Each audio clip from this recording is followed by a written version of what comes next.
It's great to be sharing this lunch hour with you today. And I first want to say hello to many of Broadway Care's longtime great good friends who I know are here today. But I also understand there are many new angels and visionaries who are joining us for the first time. And for those of you who I haven't had the pleasure of meeting, my name is Tom Viola, and I'm the Executive Director at Broadway Care's Equity Fights AIDS.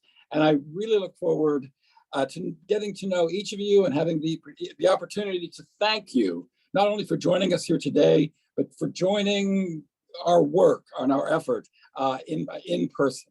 So with that, today I'm excited for you as members of the Broadway Care's Angels and Visionary Circles to join us as we open the virtual doors to our office for a conversation focusing on the direct services that you help us provide to people across the country. Today, we have a very special seminar planned.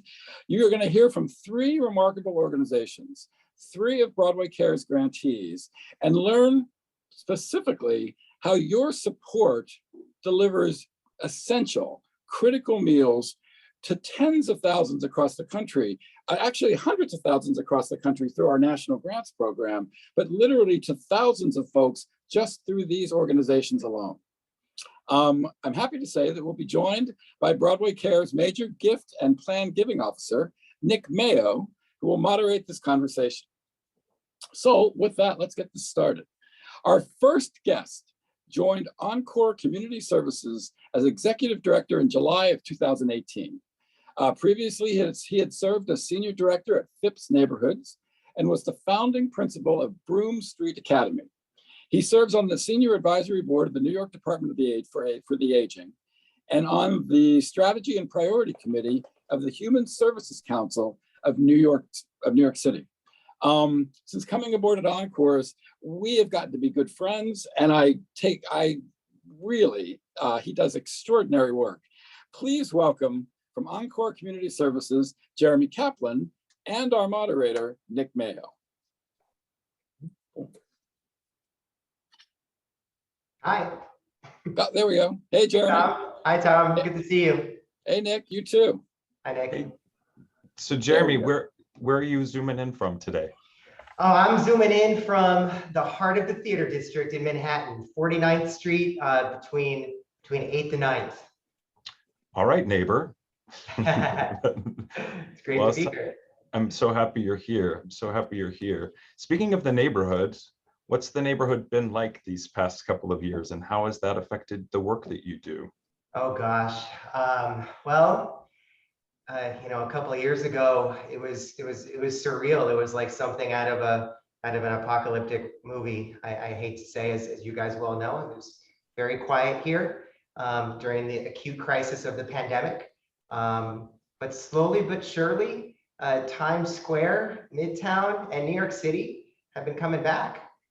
So these last few months and these last few weeks in particular start to feel the vibrancy, and things have felt a little more the way they should.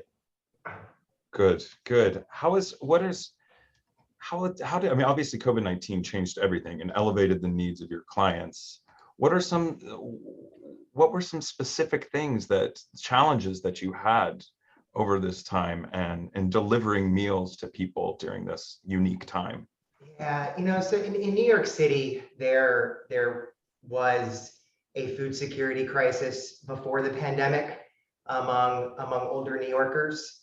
1 in 4 older New Yorkers who live alone identified as being food secure. And then the pandemic just shed a light on that issue and then exacerbated it. As you can imagine, folks who were once active and mobile were now shuttering in place, in addition to folks who are elderly and frail who couldn't leave their homes. So at Encore, our meal delivery program doubled overnight.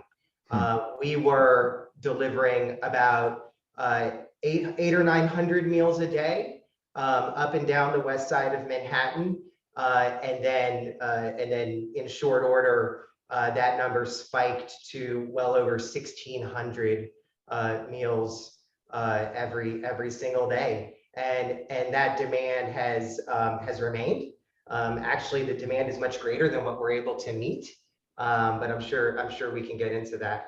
I Jeremy, can jump in here, Jeremy. One of the reasons why we are so glad to have a relationship with Encore and an expanded relationship since you've come on board as executive director is some of our angels and visionary folks might not know that Encore really sits right in the middle of the theater district. It is really reaching out to our neighbors, to folks we have probably worked with. It is really an integral part of how we operate in the neighborhood. I mean, and to the extent that maybe you and Nick want to talk about the time that we went up there and actually helped serve lunch, some members of our staff. That was a really cool day.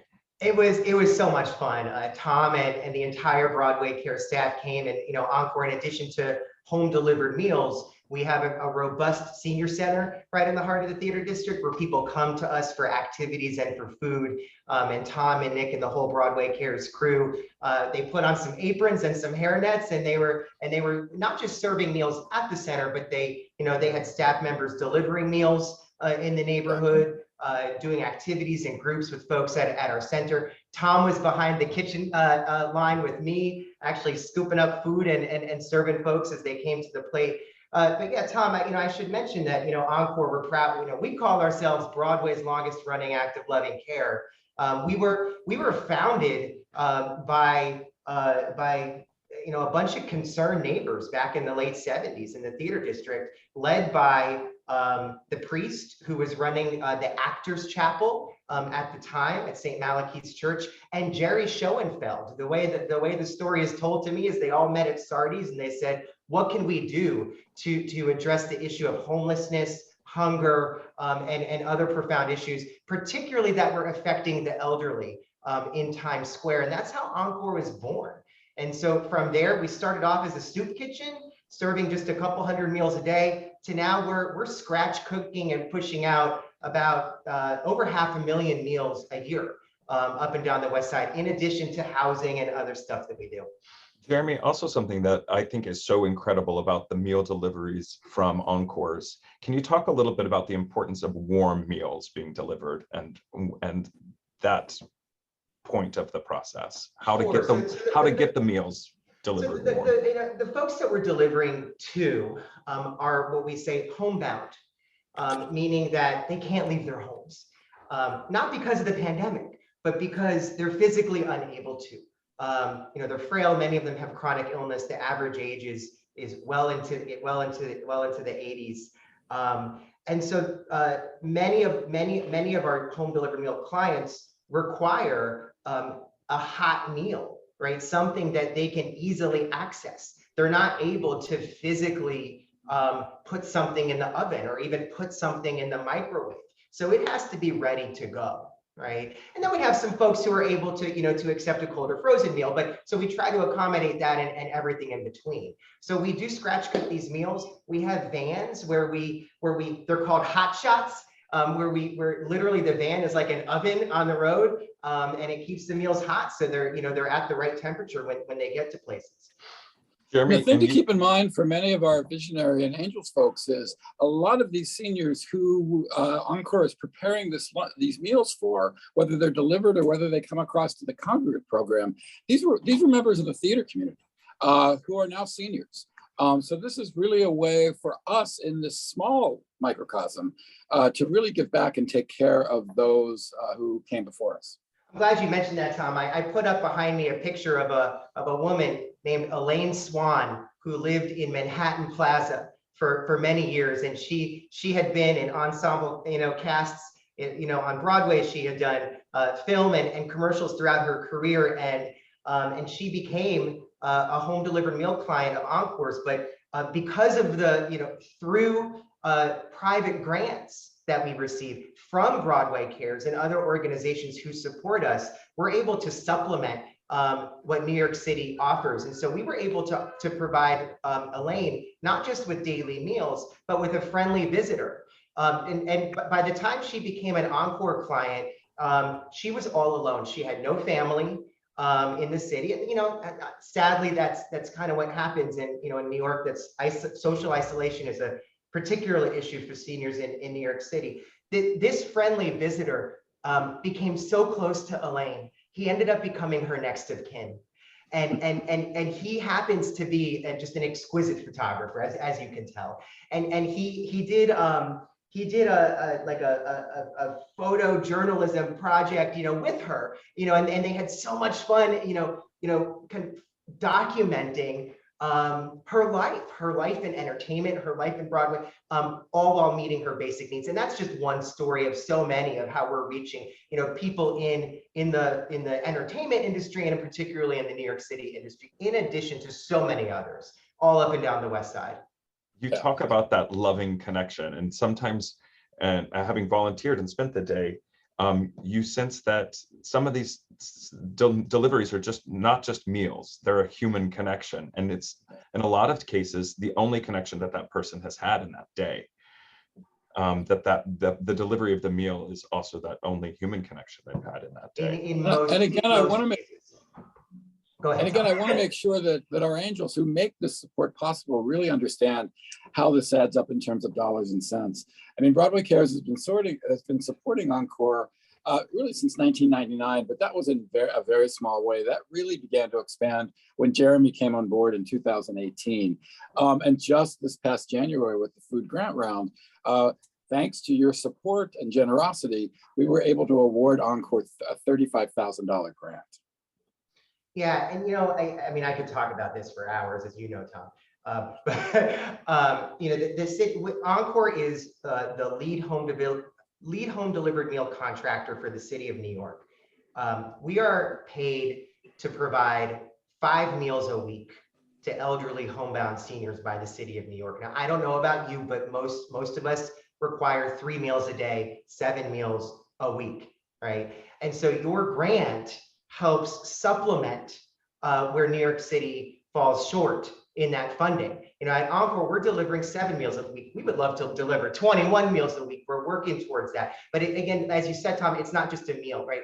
It's a meal plus the connections, right? Through your support, Tom, we were able to open up a pantry at our senior center. And so when a homebound senior calls, they're able to say, hey, I need a toiletry item, or I can't get whatever. And we can run it right over to them because we have that pantry. That's not paid by our city contract. That's paid by Broadway Cares. And that's just one example of all the ways that we can supplement what we do through your support, Tom and Nick and everybody else.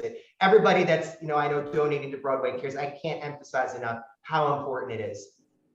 Jeremy, that is so beautifully said. And I hope everyone here today feels a direct connection to how your support is making those things possible. That the difference in numbers of meals, the direct contact, all of these things are made possible by your support. Jeremy, thank you so much for sharing so generously, as you always do. If you don't mind heading back to the green room, there's a whole spread. There's Appenzeller cheese and some grapes. If you'll head to the virtual green room, and I'll see you at the. It is lunchtime. I'm hungry. Thank you, guys. Thanks, Jeremy. We'll see you in a bit. See you in a bit, Jeremy. Wow. So next up, yes, next. Let's do it. Okay, I am really excited about this, about our second guests. They are new friends, and they are joining us from Big Creek People in Action, based in War, West Virginia. These co-executive directors have both been working tirelessly to educate as well as provide basic human needs within their community for more than 20 years. And they are joined today by their Healthy Lifestyles Coordinator, who oversees specifically their meal delivery program. Please welcome Marcia Timpson, Diane Spriggs, and Laura Crabtree. Hey, everybody. How are you? Now, before we even start, can I ask you all a question? My dad was raised in Morgantown, West Virginia. So I spent a lot of time down there with my grandparents, although we were raised in Pittsburgh. Where is War connected to Morgantown? Is it any? Not Opposite end of the state. We're on the very southern tip. Yeah. You're talking about big city place. We're down the country. Okay. Well, it's good to see you. So from Midtown Manhattan to West Virginia, let's have a conversation about how this, number one, thank you for joining us, how are things going in West Virginia, and where are you seeing the direct need elevated by COVID? Talk about some of the challenges that you're coming up against. Some of the challenges are, we're a widespread community. We only have a staff of 12 people. Some of the challenges are there are a lot of people that want to be served that maybe are able to get to us to be able to be served that way, to where the ones we deliver to do not have transportation or a means to get to us, and they are up in the mountains off to themselves. Their roads are a little different. The front end of your car kisses the back end as you go around the curves. So like Welch is only 11 miles, but it takes us 30 minutes to get there. And so these homes are all back up in these hollers and stuff. So takes a while to get to the people. So does Big Creek act almost like a community center for that large area? Yes. Tell us a little, in addition to the meals that you provide, tell us how you might also engage with folks. Well, one thing with the meals alone, we do kind of like a wraparound service, because like when we go to their home, we see other problems. We had one lady, she fell down her steps, broke her back. She had a lot of other medical issues. While she was in the nursing home, they told them that she wouldn't come out. She wouldn't leave long. So her son started tearing down all her baseboards and door frames and burning them for firewood. Wow. So when she did come home, we went in there with our housing rehab program, replaced all that woodwork, built her new steps that she was in dire need of. So we kind of provide, like the other gentleman said, a lot of wraparound. When you get in their home, you see other issues that we possibly can help with. If you don't mind, just scooting a little closer to the microphone, I want to make sure that our guests have the opportunity to hear everything you're saying. How has, obviously, the challenges that you're coming up against are getting to people, getting care to people. But how has COVID-19 affected that in your area and in terms of getting to people? A lot of our elderly people were more scared than anything of coming in contact with it, or they didn't know what to expect. We're always last to catch everything, and that happened to be a good thing about it. By the time it hit us, it was leaving everywhere else. One of the harder things to do was keep people safe. They wasn't able to carry their own boxes and meals into their home, so we had to go into that home, leave that home, and then enter another home. So it was extra precaution of being able to sanitize coming out of one before we go into another, be sure we didn't carry something from one to another. And you said you have a staff of 12 people. Were that staff able to stay working during COVID to provide support? Yes. Wonderful. With all of our other programs too, we kept their after school going. We kept all of our programs going. That's remarkable. You have a lot of children involved with you. I assume there's many kids involved with your families. We do. We had 50 last year. 50 last year. Wow. So, Wow. and that's on a daily basis, How do folks find you? Is it basically word of mouth, or how would someone know that you're there to actually help? Everybody knows everybody here. So somebody tells the other one, tells the other one. We don't need phones or anything really. So. You'd be surprised how that sounds a lot like Broadway. No secrets anywhere. No secrets anywhere. How did the connection to Broadway Cares come to be? Can you talk a little bit about that journey of how you came to be, your origin? Sure. David Nixner. I call him my hubby. If you'll lean in just a little bit.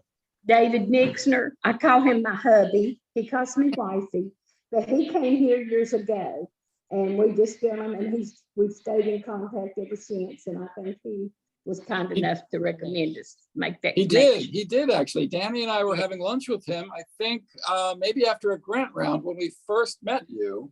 And he told us specifically about you all, the three of you, and war, and being in war, and Big Creek Action. And I sort of looked it up, and we did a little research, and I reached out to you, I think by email, and sort of introduced ourselves, and here we are today. Yep. We're very Diane, thankful too.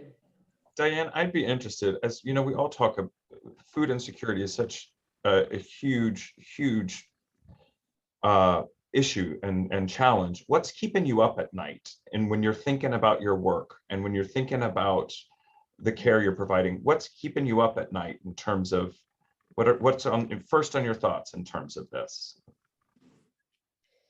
Well, my primary job is to work raising funding. Oh, would you lean in just a little bit so I can hear you? Okay, so of course, my job is more that, so I'm a little more concerned on, do we have the money to do this? Or something as far as programs where like Marsha more works directly with the programs. But so I'm always wondering, where are we going to get our next, grant or whatever. Mhm. But we have been very fortunate to have the funding to really serve a lot of people. And talk a little bit about healthy lifestyle coordinating. What does that mean for someone who might not know what that means right off the bat? We offer parenting classes. We connect people with other resources where they can get other things. We offer nutrition classes. We do health fairs where we set up and give out information, and there are other organizations that they can connect to. We have a community baby shower once a year where mothers are served with a $50 gift of their choice and then a basket of hygiene, and then we have diapers and wipes, and that's coming up soon. Being able to connect people with the resources that they need, having other resources. How did you get started with this kind of work? I started out volunteering, and I was here as a volunteer for 2 years before they hired me on the staff. It's more of a passion than a job. And have you noticed that some of these workshops and the people who you're helping educate about healthy living, have you noticed some changes in lifestyle as people continue to take advantage of these resources? I have, but again, one of the challenges in McDowell County is we have one grocery store locally. So finding healthy foods, fresh fruits and vegetables, things like that, it's hard to do unless people grow their own, which most of the people we serve are not able now. What's the solution to that? How do you do the best with what you got? Do the best with what you got. But at least they have the resources to, when they go to the grocery store, maybe know how to choose, make healthier Yes. choices. How to better read their labels, and we have diabetes classes sometimes or asthma classes. And in terms of the meal deliveries, do you make the meals there on site, or how talk a little bit about that? We do, we make them, we have a kitchen. This used to be an old school building, so the old school kitchen is still there. And we make them from scratch here, and then we hand put them into the trays and stuff, and then we load them up and we take them out. So, and then we go into each home, talk with each person as we deliver. And we have a few that have special needs that they can only eat, like one is on liquid diet, one has a colostomy bag, cancers, things like that. So we have to keep that in mind as we're going too. Wow. And the staff of 12 all doing all that work, all hands on deck. Yes. It's amazing to hear the stories that you're telling of the help that you bring to your community, as we also think about what Jeremy was just talking about and the help that he brings to a very metropolitan area. So in terms of our angels and visionary folks, the depth and breadth of the assistance that they make possible in all variety of circumstances is really extraordinary. And I have to tell you, I mean, I think this all the time, but looking at the three of you ladies, I mean, you're just vibrating with the fact that you're doing God's work. It's amazing. Thank you. Thank you very much for all that you're doing. And Tom, you're so right. When you think about like the journey from Midtown Manhattan to the tips of West Virginia, the care is the same. The vibration of care and showing up for people in need and being at those doorsteps and the opening of a door. I hope that everyone here, angels and visionaries, feel connected. You really are opening that door, whether it's an apartment door in New York City or in West Virginia. That's the thing, right? Someone has to open the door to deliver the meal. Your support is opening the doors. So And Yeah. just like, and before we wrap up, I do want to say that, I'm very proud of the fact, and I want our angels and visionaries to know that they've made it possible for us to award Big Creek People in Action a $17,500 grant as part of our January grant round. But what I'd like to do in honor of you three ladies, we like round numbers here, and that one feels a little in between. So when we get done with this, I'm going to send you a $2,500 check. Thank To you. put towards whatever you really need right in this moment, so we can make Thank that you. a $20,000 We want to grant. sing and dance. Blessings. No tapping required. well, I heard that Jeremy is going after that cheese board. So if you don't mind making sure that he doesn't eat it all and leave some for us, if you'll head back to the green room. We'll see you at the end of the conversation. Thank you so much. Thank you. So our third guest is from Project Angel Food in Los Angeles, California, of course. Project Angel Food is one of our long-standing grantees. I think they were involved in the first grant round we probably did in the early 90s. They are an extraordinary organization. But our guest started at Project Angel Food as a dishwasher 27 years ago. He is now the executive chef overseeing meal production and the kitchen staff personnel and everything that happens there.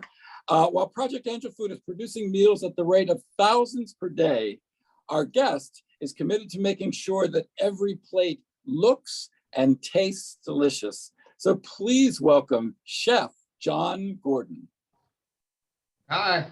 Hey, John. Hello, hello. John, is it cheesy to say what's cooking? Not in my kitchen, no. We stay cheesy. Thank you so much for being here. Truly, what's on the menu today at Project Angel Food? Ethiopian stew. Ethiopian stew. With 2 different sides of roasted vegetables. Wow. Yeah. Wow. As Tom was introducing you and talking about your journey, your 27-year journey from dishwasher to executive chef, what keeps you showing up, John? What's your fuel? I would have to say the mission. There's never been a time in the 27 years that I haven't felt like it's just an honor to be involved with this particular mission. Good day, bad day, or the third. It's just I go home feeling honored to be a part of the mission. I would imagine. When I think about what's going on in your kitchen and how you're making not only many meals, but a lot of these meals that need to be delivered, how does that factor into some of your decision making? Obviously the nutrition and the health of the meal, but also the fact that the meal has to be delivered. We have a great team all across the board, from our team of dietitians to our kitchen staff to our dispatch team. And so the 3 departments working together constantly to see to it that, one, the nutritional value is there first and foremost, and that second, the production is done thoroughly and correctly. It's always, a task at hand. And then that the meals are stored appropriately, and then packaged appropriately, and then sent out appropriately, and that they get to the clients in the condition that we aim to get them to the clients. So John, how many meals do you deliver in a week? We started out, we didn't start out, but I mean, prior to the pandemic, 1,800 was our high number per day. Wow. Whereas now, we are currently, our low number would be 2,600. On average, we've had quite the, per day. We've had quite the increase in the past couple of years. And so on average, we are producing 3,000 meals per day. And that's over how large a geographic area? Because this isn't like sort of, a 10 block areas here. Oh, no. It's the greater Los Angeles area. So, I mean, if you're familiar with Los Angeles, it's all of LA County, from LA proper to downtown to West Covina, all the way out to the valleys, all across the board. That provides its own challenges, getting to people. Yeah, well, we have a team of paid drivers, and that has been a challenge, especially during the pandemic, recruiting drivers and keeping drivers on board. It's a challenge. Coupled with LA traffic, it's been quite the yeah. Knowing that the majority of the time you are hands-on in the kitchen, do you get the opportunity to interface with some of the clients you serve? Well, obviously not so much in the past couple of years, but on average, yes, all the time. At any given time, we could go on a route with the drivers just to check in with the clients, and talk to them face to face and in person, and get their opinion of the meal, which is vital to me. I always like to hear, well, what do you think of this and what do you think of that? And they will not hesitate to let us, well, if you could do this.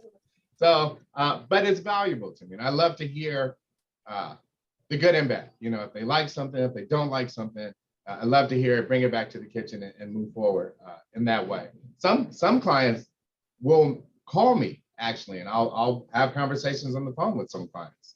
So yeah, the interaction actually plays really well into tying into that purpose, knowing that we're doing well, and then taking a step back when we need to readjust, if we need to readjust, to continue to make sure that we're doing well from all angles. What's a fan favorite? What's Chef John's top rated Yelp review? What's a fan favorite? Oh, wow. Chicken Marabella, which is, it's been on the menu for years. It's a really dynamic chicken with it's kind of a sweet and savory kind of thing. It's really, everyone loves it. I don't know very many people who do not like it. Staff and volunteers, because we do lunch here, staff and volunteers, and I've never gotten complaints from clients. So what goes into the consideration when you determine to create a new meal? I mean, it's not like making a meal for 4 people. You're talking about, what did you say, 3,600? I mean, 100 meals. 3,000. How do you begin to factor that all together? Well, if Tom said, hey, John, I think this recipe will work for you guys, I would take the recipe, test run it with my staff, and then if we liked it, we would shoot it to our team of dietitians, and they would make the necessary adjustments nutritionally to fit it into 1 or 2 or maybe possibly 3 of the categories that we have for our clients. And then from there, we'll test run that recipe. And of course, we'll assess what it would cost, to produce this meal at scale. And then from there, if it's green lights and thumbs ups all the way across the board, then it's into the rotation. And I know that figuring nutritional value, it must be very a high priority as well. Absolutely, absolutely. We become part of the food as medicine push. And so with that in mind, we have categories that we put our clients in as far as what is needed for them nutritionally, first and foremost. And so with that in mind, we put them in certain meal categories. We have 6 meal categories, which include heart healthy, vegetarian, renal, GI, chronic kidney disease, and our latest category is chopped, which is the heart healthy, but it's chopped to an extensive degree to accommodate clients who have problems with swallowing. So with these categories, we get a client, we figure out what category best suits that client, and then we tailor those recipes to fit those clients. I mean, of course, you're gonna lose some of the taste, but our objective also is, all right, so if we have to take out some,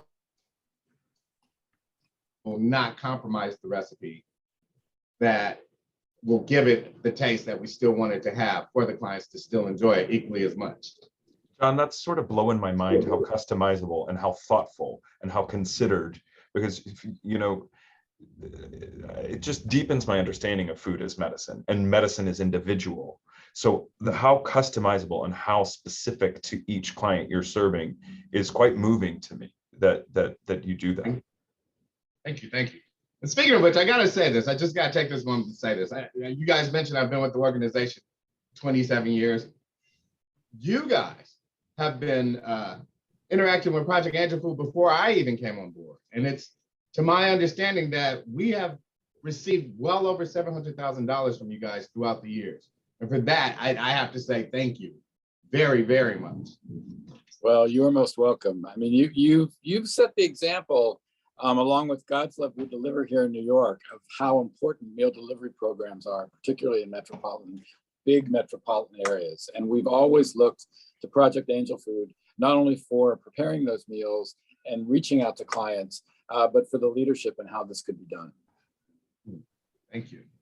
So thanks for being a part of that, John. And like I said before, with the other organizations, we are very proud of the fact and very much thank our angels and visionary folks for allowing us to award Project Angel Food a $45,000 grant this past January. That translates to a lot of meals, and I hope that everyone here realizes that because of you, John can provide those meals. So that translates to a lot of nutritious and healthy meals. So thank you everyone here for making that possible. And John, when you see Richard today, please tell him I said hello. I absolutely will. All right, I think that we have some guests coming back from the green room. Jeremy, why don't we bring everyone back? Laura and Marcia and Diane, I'd love to have an opportunity for us all to be together. Here they come. Here they come from West Virginia. Welcome back.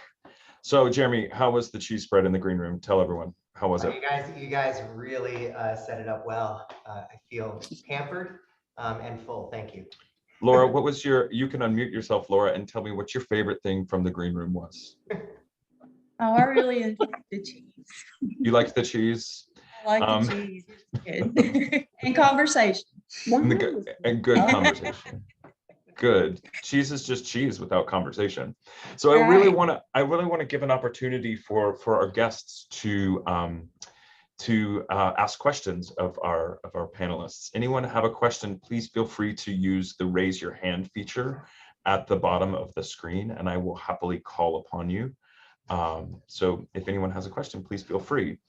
I do want to say that Bob on the Upper West Side asked, so Encore sounds like such a worthwhile organization. How does something like Encore's differ from God's Love We Deliver? And Jeremy was able to address that. Jeremy, talk a little bit about that. Yeah, so Encore is very specifically geared towards older New Yorkers. And in addition to meals, we also offer supportive and affordable housing, and we have senior centers. So we do meals in addition to wraparound services. God's Love pushes out thousands and thousands of meals throughout the city, and I believe also specialty meals, so folks that require special diets, which is not something that Encore does right now. So both wonderful organizations that approach this work in different ways. Wonderful. I also have Leslie from Florida asked, how did you come to this work? How did each of you find your way to this type of work? Diane? Well, we're a family resource center, so we basically have any program to help families, that you can think of, whether it's education or housing or, but food there's a lot of malnutrition around here. The hunger statistics are bad. And that's one reason, like our after-school program is year-round, because during the school year, they do give us school meals, but then we provide them their supper, and then in the summer, we provide them 2 meals a day. But providing people with, food is a basic need that we just felt like we needed to work on. Jeremy, how did you find your way to this work? How much time do I have to answer that question?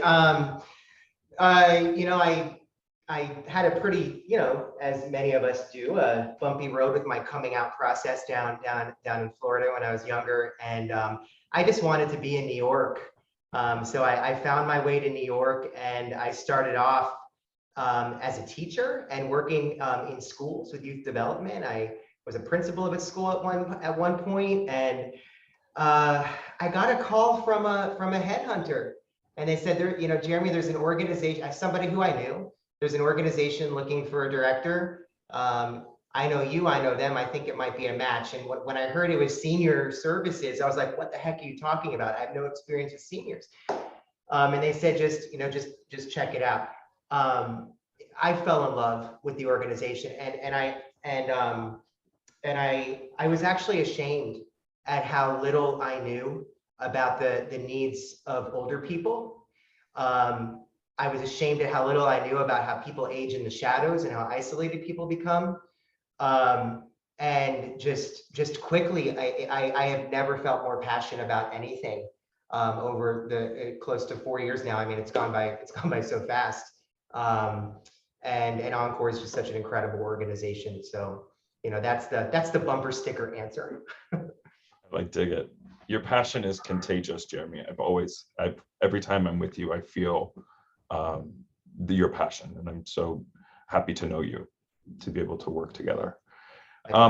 Sarah asks, is there any particular story or person who you've served that sticks out to you in your mind? Any particular story come to mind about someone who you serve?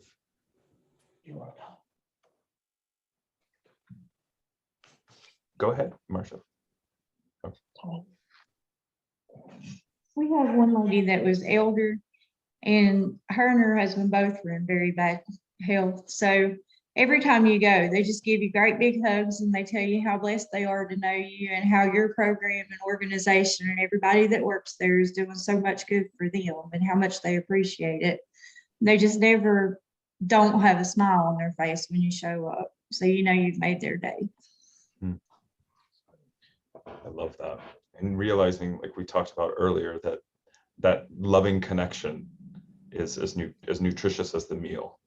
Jeremy, you told me a really incredible story about a woman who came down some stairs to receive her meal, and would you mind sharing that?